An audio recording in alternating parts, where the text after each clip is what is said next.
تو اس کے بعد اس کے لیے کسی بھی نبی کا امکان ماننا یہ محال عقلی ہوگا، کیونکہ خاتم النبیین ہے ہی جب سب سے آخری، تو جب اس کے بعد جب سب آ چکے تب سب سے آخر میں جو آیا، تو اس مفہوم کو ماننے کے بعد یہ کہنا کہ کوئی اور آیا تو اس کا مطلب ہے پھر سب سے پہلے جو تھے وہ سب نہیں آئے تھے، تو وہ خاتم النبیین نہیں ہو سکتا۔ اسی بات کو اعلیٰ حضرت فرماتے ہیں فَإِنَّ بَقَاءَ بَعْضِ الْأَفْرَادِ بَعْدَ انتہاءِ كُلِّهَا لَا يَتَصَوَّرُهُ الْعَقْلُ إِلَّا عُنْوَانًا لِحَقِيقَةٍ بَاطِلَةٍ، کہ تمام کے انتہا کے بعد بعض افراد کا باقی رہنا، تو یا تو سارے کے سارے منتہی نہیں ہوئے، اور اگر منتہی ہوئے ہیں تو پھر باقی کیسے رہ گیا کوئی؟ تو اس لیے عقل اس کو ایک حقیقت باطلہ کا ہی عنوان تصور کرے گی کہ اگر خاتم مان رہے ہو تو پھر کوئی بچا نہیں، اور اگر کوئی بچ گیا تو پھر خاتم نہیں، یہ دونوں چیزیں نہیں ہو سکتی۔ تو خاتم النبیین کے مفہوم میں یہ بات شامل ہے کہ عقل میں اب ان کے بعد کسی اور نبی کا آنا محال ذاتی ہو گیا ہے، تو اسی لیے کہا کہ خاتم النبیین کے بعد نبی کا آنا یہ محال عقلی اور ذاتی ممتنع ذاتی ہے۔ وَإِمْكَانُ خاتم النبیین وَإِمْكَانُ النبی مطلقاً لا يمنع من کون النبی بعد خاتم النبیین ممتنعا ذاتیا ومحالا عقلیا۔ تو فرماتے ہیں کہ خاتم النبیین کا امکان اور مطلقاً نبی کا امکان، یعنی قطع نظر کر کے خاتم النبیین سے، تو یہ حضور کے بعد کسی اور نبی آنے کو ممتنع ذاتی نہیں کہتا بلکہ ممتنع بالغیر کہتا ہے، اور یہ محال عقلی نہیں ہے بلکہ محال بالغیر ہے۔ مراد یہاں پر یہ ہے کہ ایک تو ہے کہ حضور کو خاتم النبیین مان کر پھر کسی اور نبی کے آنے کی بات کرنا، یہ تو محال عقلی ہے، کیونکہ خاتم النبیین کے مفہوم میں آخری ہونا۔ لیکن اگر اس سے قطع نظر کر کے امکان خاتم النبیین کی بات کی جائے، یعنی کیا حضور علیہ الصلوۃ والسلام کے علاوہ بھی کوئی اور خاتم ہو سکتا تھا، تو یہ امکان عقلی موجود تھا، ٹھیک ہے۔ تو یہ جو یہاں پر امکان ہے، تعدد امکان پایا جاتا ہے کہ یہ امکان میں تعدد تھا کہ حضور علیہ الصلوۃ والسلام بھی خاتم النبیین ہو سکتے تھے، کوئی اور بھی خاتم النبیین ہو سکتا تھا، اللہ کے یہ حکم فرمانے سے پہلے کی بات ہو رہی ہے۔ تو اس وقت تو یہ عقلی طور پر امکان میں تعدد موجود تھا، لیکن امکان تعدد نہیں ہے، یعنی کہ ایک ہی وقت میں یا الگ الگ وقت میں بہت سارے خاتم النبیین ہو جائیں، یہ نہیں ہو سکتا، عقل اس کو محال کرے گی۔ بات سمجھ آئی کہ ایک ہے تعدد امکان، مثلا دور سے ایک شخص آتا ہوا میں نظر آ رہا ہے، دکھ رہا ہے ایک ہے، تو اب یہاں پر تعدد امکان ہے کہ وہ زید بھی ہو سکتا ہے، وہ بکر بھی ہو سکتا ہے، وہ عمر بھی ہو سکتا ہے، تو امکان میں تعدد ہے، لیکن یہ امکان تعدد نہیں ہے کہ وہ جو آ رہا ہے وہ زید بھی ہو، بکر بھی ہو، عمر بھی ہو، ایک ہی وقت میں تینوں ہوگا ایک ہی، کیونکہ وہ واحد ہے، ٹھیک ہے۔ تو ایسے ہی اب خاتم النبیین تو ایک ہی ذات ہوگی، تو اللہ نے جب رسول اللہ صلی اللہ علیہ وسلم کے بارے میں فرما دیا وہ تو متعین ہو گئے، لیکن اگر عقلی طور پر اس نص سے ہٹ کر دیکھا جاتا تو یہاں پر یہ امکان تھا کہ کوئی اور بھی خاتم ہو سکتا تھا، ٹھیک ہے، تو اس اعتبار سے حضور علیہ الصلوۃ والسلام کا خاتم النبیین ہونا یہ کوئی واجب لذاتی ہی نہیں ہے، یہ واجب لشرعی ہے، شریعت کی وجہ سے لازم ہے کہ آپ علیہ الصلوۃ والسلام خاتم النبیین ہیں، کیونکہ اللہ نے یہ فرما دیا ہے، عقلاً یہ حکم نہیں ہے، کیونکہ اس میں امکان موجود تھا کہ کوئی اور بھی ہو سکتا تھا، یہ عقلی طور پر امکان کی بات ہو رہی ہے، ٹھیک ہے، تو تعدد امکان ہے یہاں، لیکن کوئی یہ کہے کہ فلاں بھی خاتم النبیین، رسول اللہ صلی اللہ علیہ وسلم بھی خاتم النبیین اور فلاں بھی خاتم النبیین، یہ ہو گیا امکان تعدد، یہ نہیں ہو سکتا، خاتم ہوگا تو ایک ہی ہوگا، عقل یہ کہتی ہے، ٹھیک ہے، تو یہاں اس کی یہ بات کہہ رہے ہیں، تو حضور علیہ الصلوۃ والسلام کے خاتم النبیین کی خبر آنے سے پہلے کی یہ بات ہے، تو اس وقت یہ امکان عقلی موجود تھا، تو اس لیے یہاں پر یہ کہا کہ اس وقت یہ ممتنع ذاتی نہیں ہے، یا حضور علیہ الصلوۃ والسلام کے خاتم النبیین ہونے سے قطع نظر کر کے امکان نبی کی بات کی جائے، تو یہاں پر یہ محال عقلی نہیں ہوگا بلکہ محال بالغیر ہوگا، اس اعتبار سے کہ شرعی طور پر اللہ نے جب فرما دیا ہے کہ حضور خاتم النبیین ہیں، تو اب کسی اور نبی کا آنا محال شرعی ہو گیا، تو دونوں میں فرق ہے، ایک ہے خاتم النبیین کے بعد نبی کا ماننا، یہ محال عقلی ہے، اور ایک ہے مطلقاً کسی نبی کو ماننا، تو وہ جو تحذیر الناس کے اندر بات ہو رہی ہے وہ خاتم النبیین کے بعد کی بات ہو رہی ہے کہ حضور کی خاتمیت پر فرق نہیں آئے گا، کسی اور نبی کو فرض مان لیا جائے، تو خاتمیت کے ساتھ وہ کسی اور نبی کی بات کر رہا ہے، وہ محال عقلی ہے، سمجھ آئی بات؟ تو اسی کو یہاں پر فرماتے ہیں کہ وہ امکان خاتم النبیین، کہ خاتم النبیین کا امکان ہونا، و امکان النبی مطلقاً، یا نبی کا امکان ہونا مطلقاً، یہ خاتم النبیین کے بعد کسی نبی کے ہونے کو ممتنع ذاتی نہیں کرتا اور محال عقلی نہیں کرتا، بلکہ اس کو محال بالغیر کہتا ہے۔ اللہ ترى، اب اس کی ایک مثال دے کے سمجھایا کہ جب ایک چیز کا وجود ہو گیا، یعنی حضور خاتم النبیین ہو گئے، اس کا وقوع ہو گیا، اب اس سے تخلف نہیں ہو سکتا، کیونکہ پھر حضور خاتم النبیین نہ رہیں گے۔ تو اللہ ترى ان الفلاسفة قالوا بامکان الزمانی و امکان عدمہ مطلقاً، کہ فلاسفہ کے نزدیک زمانہ جو ہے وہ مطلق طور پر ممکن بھی ہے، یعنی اس کا وجود اور اس کا عدم بھی، زمانے کے وجود ہونے سے پہلے کی بات ہو رہی ہے کہ جب تک زمانے کا وجود نہیں ہوا تھا تو اس وقت تک زمانے کا ہونا یا نہ ہونا دونوں مطلقاً ممکن تھے، ٹھیک ہے۔ وَيَحْكُمُونَ بِكَوْنِ عَدْمِهِ الْمُقَيَّدِ بِقَيْدِ بَعْدَ وُجُودِهِ مُمْتَنِعًا ذَاتِيًا،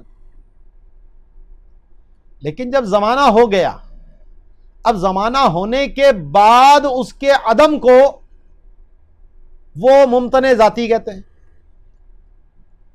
بھائی جو چیز ممکن ہے تو ممکن کا تو وجود اور عدم دونوں برابر ہوتے ہیں، ابتداءً بھی اور بقاءً بھی، ٹھیک ہے نا، لیکن زمانے کی وہ بات یہ کہتے ہیں کہ جب تک زمانہ ہوا نہیں تھا اس وقت تک تو اس کا ہونا نہ ہونا دونوں ممکن تھے، لیکن جب زمانہ ہو چکا اب اس کے بعد زمانے کا نہ ہونا یہ ممتنع ذاتی ہے۔ کیوں؟ کیونکہ بھائی زمانے کے بعد اس کا نہ ہونا، تو جو زمانے کے بعد والا ہے وہ بھی تو ایک زمانہ ہی ہے۔ یہ جو بعدیت آپ جس کو فرض کر رہے ہیں، زمانے کے بعد ایسا زمانہ جس میں زمانہ نہ ہو، تو اس کا عدم اس کے وجود کو مستلزم ہے۔ زمانے کے بعد بھی تو ایک زمانہ آ گیا نا، پھر تو یہ بعدیت کیا چیز ہے؟ یہ بھی تو زمانہ ہی ہے، اسی لیے وہ قید لگاتے ہیں بعد وجود ہی، کہ زمانے کے وجود کے بعد اب زمانے کا معدوم ہونا یہ ممتنع عقلی ہو گیا، کیونکہ جو زمانے کا مطلب جانے گا تو پھر اب جو ہے زمانہ معدوم نہیں ہو سکتا، اس کی عقل یہ کہے گی۔ تو فرماتے ہیں اللہ تعالیٰ کیا تم نہیں دیکھتے کہ فلاسفہ جو ہیں وہ امکان زمانہ اور اس کے عدم کے امکان دونوں کے قائل ہیں مطلقاً، اور لیکن وہ حکم لگاتے ہیں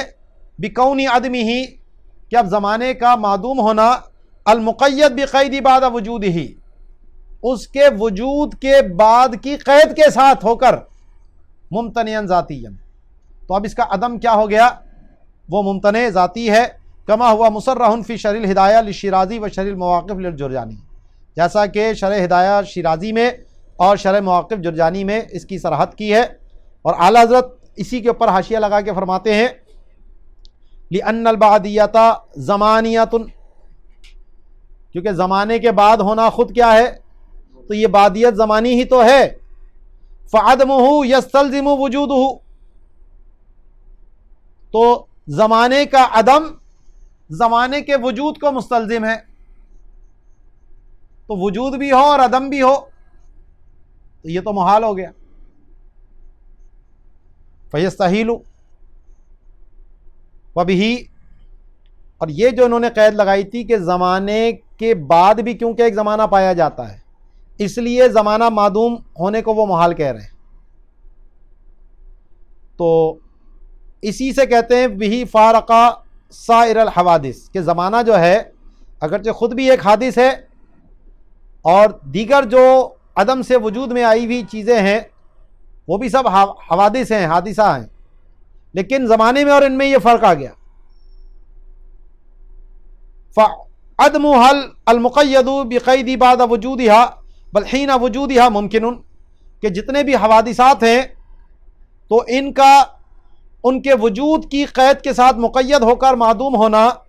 بلکہ جس وقت ان کا وجود ہے اس وقت ان کا معدوم ہونا ممکن، یہ تو ممکن ہے۔ کوئی بھی چیز جو اللہ نے پیدا کی وہ بعد میں معدوم ہو جائے کوئی مسئلہ نہیں، اس کا وجود و عدم ابھی بھی برابر ہے اللہ کی قدرت کے اعتبار سے۔ وَإِنَّمَا يَسْتَحِيلُ بِشَرْطِ وُجُودِهَا، تو جناب محال کیا ہے کہ وہ وجود بھی رہے اور عدم بھی ہو جائے، یہ محال ہے عقلی طور پر، کہ وجود ہے تو عدم نہیں ہے اور عدم ہے تو وجود نہیں ہے، یہ دونوں ضدیں ایک ساتھ جمع نہیں ہو سکتی، کیونکہ وجود اور عدم دونوں ضد ہیں اور اجتماع ضدین محال ہے۔ ثم ھذا انما یتم لو قلنا بوجود الزمان، کہتے ہیں کہ یہ دعویٰ جو فلاسفہ کا ہے یہ اس صورت میں تام ہوگا جب ہم زمانے کے وجود کو تسلیم کریں، اور زمانے کے اگر وجود کو تسلیم کر لیا جائے تو اس سے بہت ساری خرابیاں لازم آتی ہیں۔ وحینئذ یثبت معاذ اللہ قدمہ ایضا بعین الدلیل، تو وہ کہتے ہیں اسی دلیل سے زمانے کا قدیم ہونا بھی لازم آ جائے گا، اور جب زمانہ قدیم ہو گیا فقدم الحرکتی و فقدم المتحرک، تو حرکت کا قدیم ہونا بھی لازم آئے گا، کیونکہ فلاسفہ کے نزدیک جو زمانہ ہے وہ فلک الافلاک کی جو حرکت مدورہ ہے، دائرے کے اندر جو حرکت ہے اس کو وہ زمانہ کے نام دیتے ہیں۔ تو جب زمانہ قدیم ہوگا تو وہ حرکت بھی قدیم ہوگی، جب وہ حرکت قدیم ہوگی تو متحرک بھی قدیم ہو جائے گا۔ وَهَذَا كُلُّهُ كُفْرٌ، اور یہ سب کے سب کفر ہیں۔ فَالْحَقُّ مَا عَلَيْهِ أَئِمَّتُنَا أَنَّ الزَّمَانَ لَيْسَ مِنْ حَقَائِقِ الْمُتَأَصِّلَةِ أَصْلًا، تو حق وہی ہے جس پر ہمارے ائمہ ہیں ماتریدیہ اور اشاعرہ، کہ زمانہ جو ہے وہ حقائق اصلیہ میں سے اصلاً کوئی حقیقت نہیں ہے، یہ صرف ایک مقداری چیز ہے کہ ایک حادث کے ذریعے دوسرے حادث کا پیمانہ ایک ماپا جاتا ہے اس کو. مثلا میں کتنی دیر بیٹھا، جناب جتنی دیر انہوں نے سورہ رحمان کی تلاوت کی مثال کے طور پر، تو ایک زمانے کو دوسرے زمانے سے کنسیڈر کیا، اس سے اس کی جانچ کی، تو زمانہ خود حادث اور یہ ایک امر اعتباری ہے، اور اس کے ذریعے ہم دوسری چیزوں کا پیمانہ ایک اندازہ مقرر کرتے ہیں. تو یہ زمانہ خارج میں کوئی حقیقت اس کا وجود نہیں ہے، جبکہ فلاسفہ جو ہے اس کو حقائق اصلیہ میں سے تسلیم کرتے ہیں. تو یہ فرق ہے ہمارے اور فلاسفہ کے مابین. وفیہ، اور اسی شرح مواقف کے اندر ہے، کون الکذب فی تبلیغی محالا نقلیا، کہ تبلیغ میں جھوٹ کا ہونا، یعنی نبی نے جو بات پہنچائی ہے اس میں انہوں نے کوئی غلط بیانی کر دی، تو یہ کہتے ہیں یہ محال عقلی ہے. وَأَنَّ تَجْوِيزَهُ عَلَى نَبِيٍّ كُفْرٌ بِالْإِجْمَاعِ، اور اس چیز کو نبی پر جائز کہنا تو یہ بالاجماع کفر ہے. وَهَكَذَا فِي الشِّفَاء، اسی طرح شفا کے اندر ہے. وَكَذَا تَجْوِيزُ صُدُورِ الْكُفْرِ وَالشِّرْكِ مِنَ النَّبِيِّ كَمَا فِي الشِّفَاء وَشُرُوحِهِ، اسی طرح یہ کہنا، اس کو جائز ماننا کہ نبی سے شرک اور کفر صادر ہو سکتا ہے، تو یہ بھی کفر ہے، جیسا کہ شفا اور اس کی شروع کے اندر ہے. وَقَذَا ظُهُورُ الْمُعْجِزَاتِ عَلَى يَدِ الْكَاذِبِ، اسی طرح معجزے کا جھوٹے نبوت کے دعوے دار کے ہاتھ کے اوپر ظاہر ہونا، یہ بھی محال عقلی ہے. پیچھے اس کے اوپر ہماری بات ہو چکی ہے. عند الماتریدیہ والشیخ ابی الحسن اشعری والامام وکثیر من المتکلمین، تو یہ اس کا محال ہونا یہ ماتریدیہ کے نزدیک ہے، اشاعرہ کے بھی نزدیک ہے، امام اعظم کے نزدیک بھی ہے، اور بہت سارے متکلمین کے نزدیک ہے. کما فی شرح المقاصد. وکذا اجتماع کمالات النبی فی غیر الانبیاء کما فی شرح العقائد للنصفی، اسی طرح نبی کے کمالات کا غیر نبی میں مجتمع ہونا یہ بھی محال ہے، اور جو اس کا دعوے دار ہوگا وہ بھی دائرہ اسلام سے خارج ہے. وَيَنبَغِي أَن يُعْلَمَ أَنَّ كُلًّا مِّنَ الْوُجُوبِ وَالْإِمْتِنَاعِ، اب یہاں پر وہی واجب ذاتی اور واجب للغیر اور ممتنع ذاتی اور ممتنع بالغیر جو ہے اس کی وضاحت ماتن تھوڑی سی اور دوبارہ فرماتے ہیں. تو فرماتے ہیں جانا جائے کہ وجوب اور امتناع میں سے ہر ایک ان کان بالنظر الی ذات الشیء فذاتی وما لا فغیری، کہ چاہے وجوب ہو یعنی اس چیز کا ثابت ہونا، اور امتناع یعنی اس کا نہ ہونا، تو اگر وہ اس ذات کے مفہوم کے اعتبار سے ہے، اس کی شے کے اعتبار سے ہے، اس کی ذات کے اعتبار سے ہے واجب ہونا یا ممتنع ہونا، تو یہ ذاتی قرار پائے گا، یعنی واجب ذاتی یا ممتنع ذاتی. اور جو اس کی ذات کے اعتبار سے نہ ہو تو وہ واجب للغیر یا ممتنع للغیر کہلائے گا. والموصوف بالذاتی واجب الوجود لذاته او ممتنع الوجود لذاته، تو کہتے ہیں پھر یہ جو پہلا ہے یعنی ذاتی ہے، پھر اس کی دو قسمیں آ رہی ہیں کہ وہ جو موصوف ہے ذاتی کے ساتھ، یا تو ذات واجب الوجود لذات ہے یا ممتنع الوجود لذات ہے، یعنی اس کی ذات کی وجہ سے واجب یا اس کی ذات کی وجہ سے ممتنع. تو ان اخذ الوجود محمولا وواجب الوجود للشيء نظرا الى ذاته ان اخذ رابطة فلازم الماہیت كزوجیت الاربعۃ واجب لها لذاتها ولا واجب الوجود لذاته كما في المقاصد. فالواجب الذاتی والامتناع الذاتی المقابل للغیری یشمل القسمین وادخال القسم الثانی من الذاتی فی الغیری من الجہالت. تو فرماتے ہیں کہ اب جو ذاتی کے ساتھ جو بھی مفہوم موصوف ہے، چاہے وہ وجود کا وجوب ہو یا ممتنع الوجود ہو، تو اگر وجود کو محمول مانا جائے کہ وجوب اس پر محمول ہے، یعنی الشیء واجب وجودی، تو یہ وجود اس کے اوپر محمول ہے، وہ موضوع بنے یہ محمول بنے۔ اور جو کسی شے کے لیے واجب ہے اس کی ذات کی طرف نظر کرتے ہوئے، تو اگر وہ وجود رابطہ ہو، وہ وجود رابطہ ہو تو فلازم الماہیتی، تو وہ لازم الماہیت کہلاتا ہے۔ جیسے چار کے لیے جوڑا ہونا، چار کا وجود ہے اور اس وجود کو جب ہم اس چار کے اوپر محمول کر رہے ہیں تو جو اس کی چار کی جو ماہیت ہے تو اس کے لیے جوڑا ہونا یہ اس کا لازم ہے، اور جو اس کا ماہیت کا لازم ہے تو جو حکم وجود کا ہوتا ہے وہی حکم اس لازم کا بھی ہوتا ہے۔ تو جس طرح اس کے وجود کے اعتبار سے ممتنع ہونا یا واجب ہونا آیا تھا، تو اسی طرح اس لازم کے اعتبار سے بھی جو وجود ہونا اور ممتنع ہونا آئے گا تو وہ بھی ذاتی ہی کہلائے گا۔ تو یہ لازم اس کا غیر نہیں ہے یہاں پر۔ تو فرماتے ہیں تو اگر اس وجود کو رابطہ بنایا جائے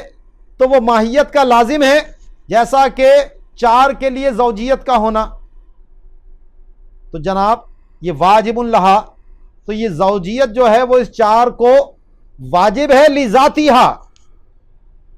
اس کی ذات کے اعتبار سے، یعنی جو اس کے مفہوم کو لازم ہے اس کے اعتبار سے ہے۔ لا واجب الوجود لذاتہ، چار کی ذات کے اعتبار سے نہیں ہے بلکہ اس کے لازم الماہیت کے اعتبار سے ہے۔ جیسا کہ مقاصد کے اندر یہ شرح کی یہ تھوڑی سی منطقی اور فلسفیانہ بحث ہے، تو فرماتے ہیں کہ وہ واجب ذاتی اور امتناع ذاتی جو غیری کے مقابل میں ہے تو یہ دونوں قسموں کو شامل ہے، یعنی جو ماہیت کے اعتبار سے ہو وہ بھی اور جو لازم الماہیت کے اعتبار سے ہو وہ بھی، یہ دونوں کے دونوں یا تو واجب ذاتی قرار پاتے ہیں یا ممتنع ذاتی قرار پاتے ہیں۔ اور کہتے ہیں کہ جو ذاتی کی دوسری قسم کو غیری میں شامل کرنا یہ جہالت ہے۔ والنظر الى الاختصار منعنا من التفصیل، تو ہم نے کیونکہ اختصار کو مد نظر رکھا ہے تو اس لیے یہ جو اختصار کی ہماری نظر ہے یہ ہمیں تفصیل سے روک رہی ہے۔ ومن شاء فلیرجع الی افادات الفاضل کامل الاجل الابجل مولا فضل الحق الخیر الابادی، تو کہتے ہیں کہ پس چاہیے کہ رجوع کرے جو فاضل کامل ہیں اور عزت والے ہیں اور محترم ہیں مولانا فضل حق خیر آبادی، ان کے افادات کی طرف۔ وَهُوَ بِأَرْضِ الْهِنْدِ أَوَّلُ مَنْ جَرَحَ مُبْتَدِعَاتِ النَّجْدِيَّةِ وَمَفَاسِدَهَا، یہ وہ پہلے آدمی ہیں کہ جنہوں نے نجدیوں کی بدعات اور ان کے مفاسد پر جرح لگائی۔ وَآخِرُ مَنْ بَيَّنَ فَسَادَ شرح فساد عقائدہم، اور ان کے عقائد کے بطلان کو ظاہر کرنے والی بھی سب سے آخری شخصیت ہیں، اول بھی ہیں اور آخر بھی ہیں، یعنی بالکل انہوں نے قلم توڑ دیا۔ فَاطْمَأَنَّ قُلُوبُ أَهْلِ الْيَقِينِ، تو جن کو پہلے ہی یقین تھا ان کے دلوں کو اطمینان ملا۔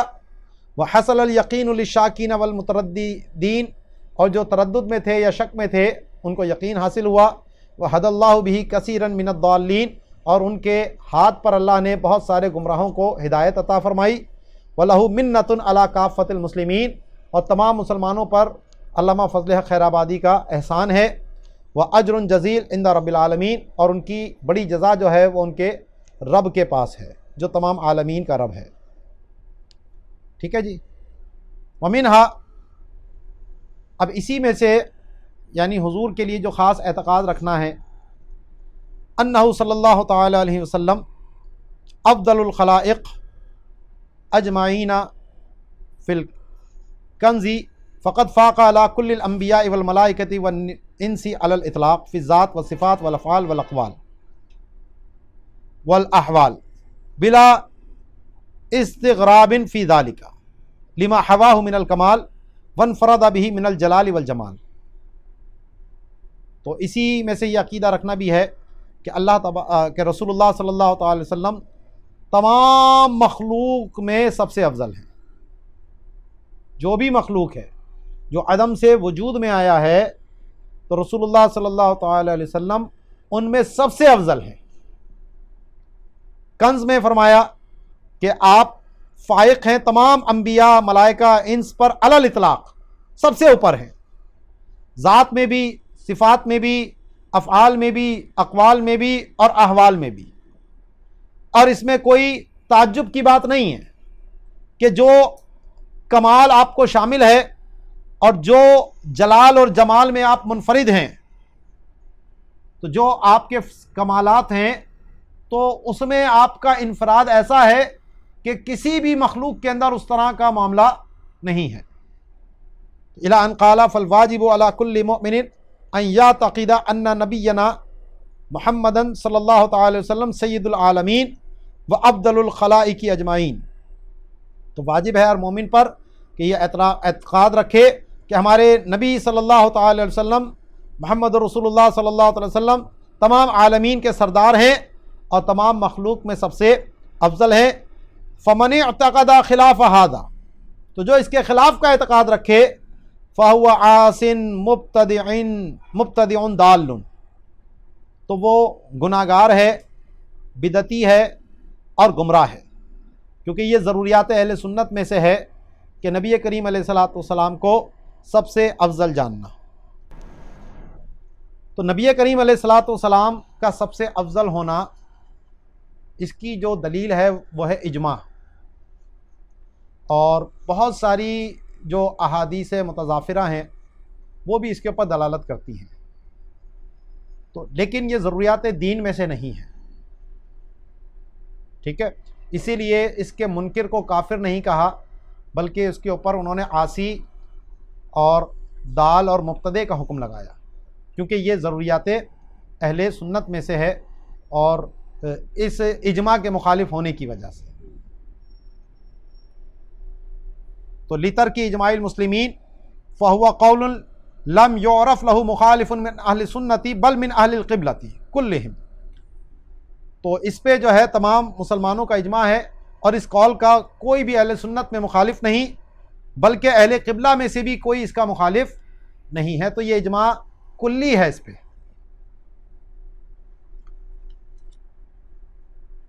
آگے